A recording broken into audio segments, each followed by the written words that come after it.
Hello, my name is Jeff Olaz, and my day job is military intelligence. Oftentimes, it's more than a little annoying to me that the way the analytical process is displayed in television and movies such as Sherlock, Jack Ryan, or others with ridiculous jumps in logic. So how can we show the intelligence process and how it works in real life when it's actually more about care, patience, knowing when to change your tactics, and sometimes good old-fashioned luck? Well, what we have here is a case study that was designed and researched as an introduction to the analytical process.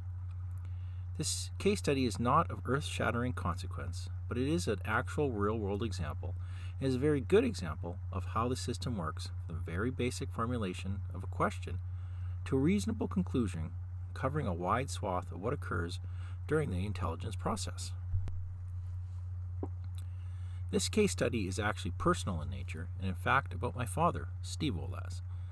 Steve Olaz immigrated to Canada following the Hungarian Revolution in 1957. And he once told me that he, like all men in Hungary at the age of 18, was drafted into the armed forces for 2 years, serving one of those in the infantry and the other in the armored corps, being assigned as a loader in a tank.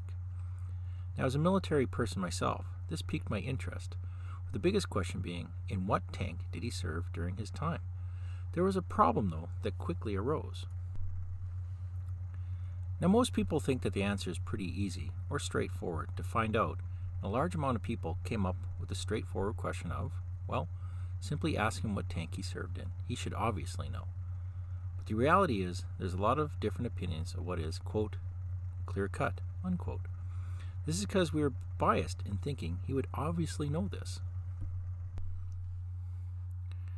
The simple thought process of what is the easy question leads us to, in my opinion, the biggest obstacle in creating assessments that are not clouded with emotion or your own personal beliefs, and that's bias. Now, in this case, the bias is believing that Steve Olaz had the same emotional attachment to the vehicle he served in that most of us in the West would. The specific bias for this question is false consensus bias. Basically, it's where people tend to overestimate the extent to which their own opinions, beliefs, and habits are normal and typical of others, i.e., others think the same way that you do.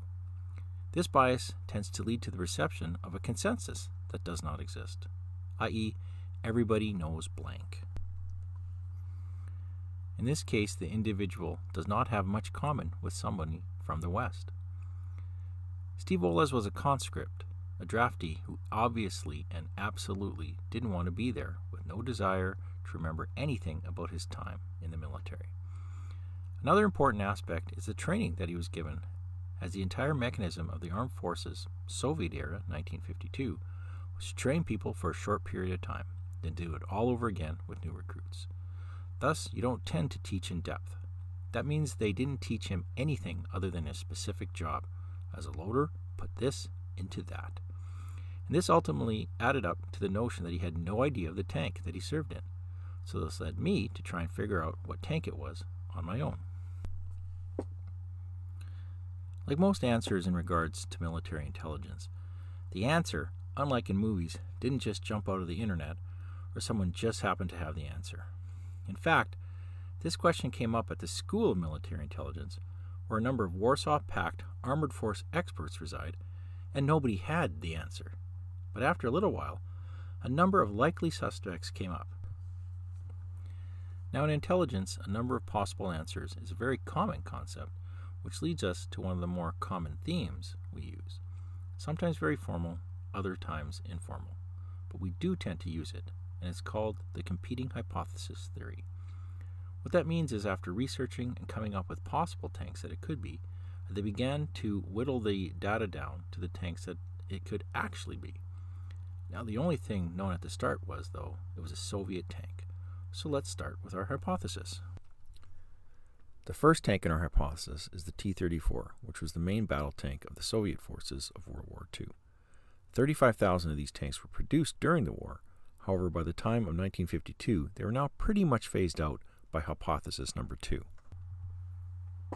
Hypothesis number 2 is the T-34-85, which is a completely upgraded version of the T-34. Production figures for this tank topped 10,000 and was almost as widely proliferated as the baseline T-34. The next hypothesis tank is a T-44, which was the prototype version with 2,000 plus produced, and importantly, I did find ancillary evidence that was likely to have been tested in Eastern Europe. Now, I said it was the prototype, and it was a prototype of the main battle tank that would be used for decades by the Soviet forces, which is our hypothesis tank number 4. That tank is the T-54, which became the main tank for all armored units of the armies of the Warsaw Pact countries and remains the most produced tank in all of history. A small side note on bias is that most people think the 54 is the production year, but in fact it's the year the Western forces designated as the tank. It was actually first produced in 1947 and thus could easily have been used in Hungary in 1952. There's an acronym called HATS that helps in figuring out what a tank actually is. Meaning, in this case, there are 4 areas of a tank that you can use for identification: the hull, armament, turret, and suspension. Now, I usually don't do any of them all in specific order, as you'll see, but the principle holds that this acronym will help you determine the vehicle, and in this case, without ever seeing it. Information gathered during questioning can either increase or decrease one of your hypotheses. In this case, Steve Olaz was questioned on the subject, and after a while, he was able to describe a certain aspect of the vehicle, an aspect that fell within the HATS acronym, which had to do with the wheels, remembering that it had 5 big wheels and 2 small ones. The question is, was this helpful? As you can note, all the vehicles in questions have the same basic road wheel design. This is actually quite common for tanks of this period, as they are all based on the same chassis, and therefore this description was not as helpful as desired. However, it did reaffirm that the first hypothesis, that of a Soviet tank, was correct. As I said earlier, I was working at the School of Military Intelligence, and several of the staff came up with great questions that they believed would crack the equation. One such question posed was, what was the caliber of the round? As he was the loader, he should obviously know this, and each tank had a different caliber, so that would immediately identify it. His answer was, in my opinion, classic, in that he put his hands approximately the width of his body, shrugged his shoulders, and went, "It was about that big." Again, most of us were flabbergasted.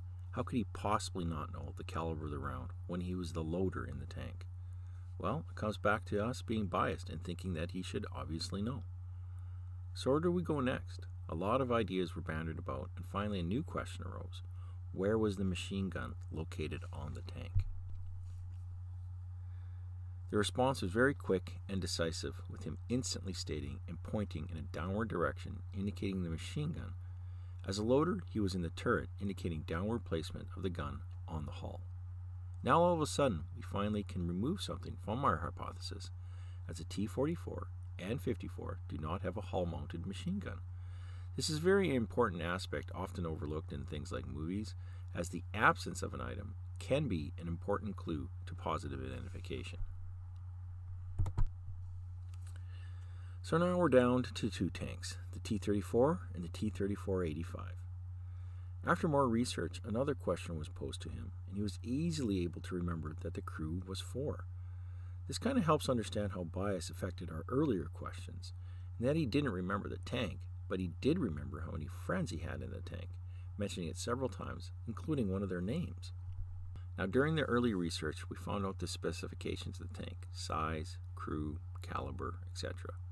I tell people all the time, Wikipedia is not a bad place to start. In fact, it's a good place to start. However, Wikipedia was wrong. Do not trust Wikipedia. It's a great place to start, not to finish. There was something in the write-up that just didn't make sense, and after a thorough research and actual, honest-to-God physical books, it was confirmed that what occurred was the editor of Wiki, or whoever, combined the 2 tanks' specifications into one. We actually wound up changing the write-up for the tanks because, yes, the T-34-85 had a crew of 5. That answer was that the tank was a T-34, but we were not done because it's not actually as accurate as I wanted. Now remember that the T-34 tank was produced during the Second World War, and here's an important understanding of that. During the war, there was an incredible amount of technological advancement. In fact, as we noted, the T-34 was eventually phased out for the T-34-85.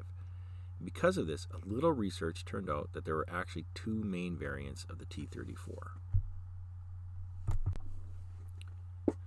These two variants was the T-34 model 1941 and the T-34 model 1943.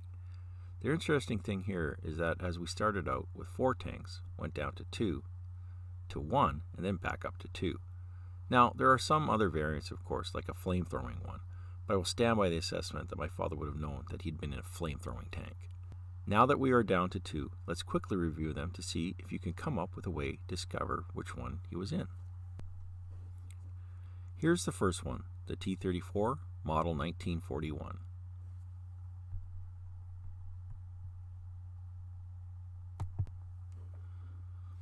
And here's the second one, the model 1943.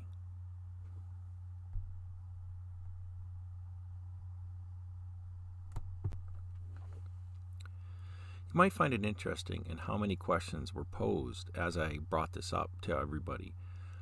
Some are rather innovative, if highly technical, like the bearings of the wheel, tread, or tow cables, or some other obscure idea. But in reality, there is an easy question to be asked using these two pictures. The actual answer, and this is an exact quote from my father, it had a big fuck off door on the top. Here you're dealing with somebody's 60-year-old plus memory who is not an expert on the subject, with a military experience that he did not take seriously, and he'd only worked on the vehicle for a relatively short period of time. But using simple analytical processes, research, talking to a person, and avoiding biases, we came to a conclusion. Now, we're not Sherlock Holmes, but we did solve this case through a lot of work. In conclusion, this may seem again to be a trivial case, but what happens if you're questioning civilians on the presence of armored vehicles in an area who you do not have pictures of, and that tank or whatever system that you're describing is part of an elite unit of the armed forces of the country? This could give you a vital piece of information. Thank you.